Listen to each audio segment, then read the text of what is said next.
6 na peraso po ito ng ating 210 grams. 210 grams po yan. 6 na peraso, guys. 6 na peraso ng corned beef. Yung original ng Pure Foods. Ano ko muna, break ka muna. Ayoko.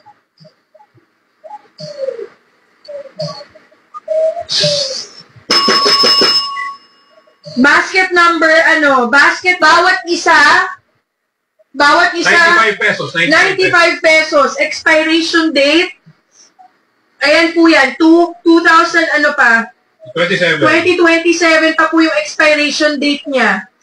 Ayan, so ito po mga produkto natin, again, ulitin ko lang, manggagaling po ito sa Pure Foods mismo. Okay, Pure Foods mismo.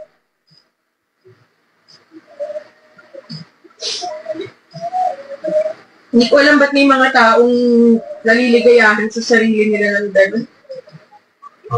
Patay nanay ko! Patay! Wala nanay ko! Gaganyanin niyo ako.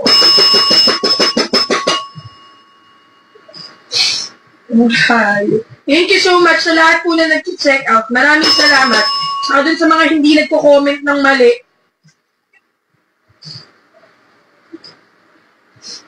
Trabaho lang na maayos niya.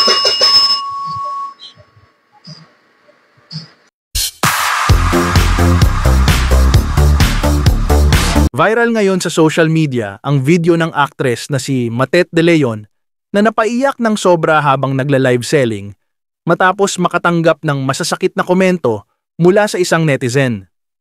Habang abala si Matet sa pagbebenta ng kanyang mga produkto online, biglang pumasok ang isang basher na walang pakundangan sa pagbitaw ng masasakit na salita. Komento pa ng basher, "Suplada, kaya iniiwan ka ni Ate Guy." May ilan pang nagsabi, "Wala na ba kayong project?" Para bang sinasabing laos na at wala ng karera si Matet.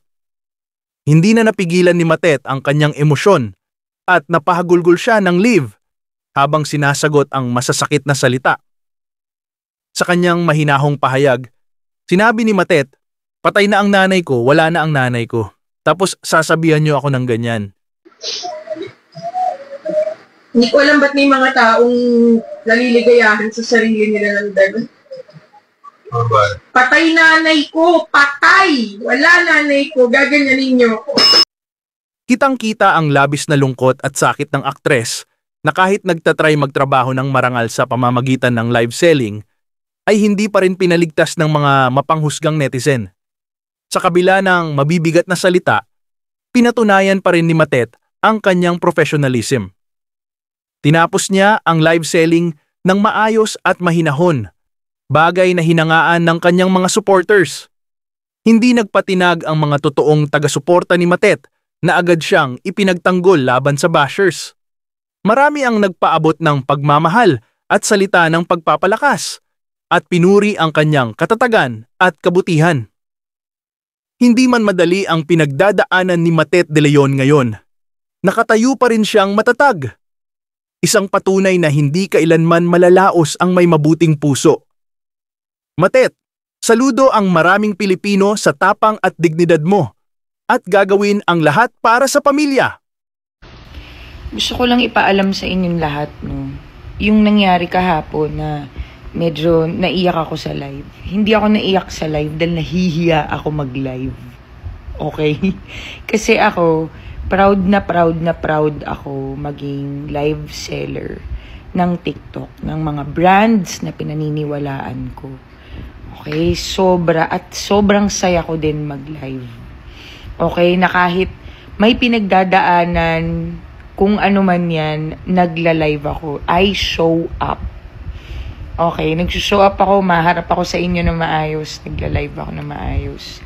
Happy ako sa pagla-live. Sobra.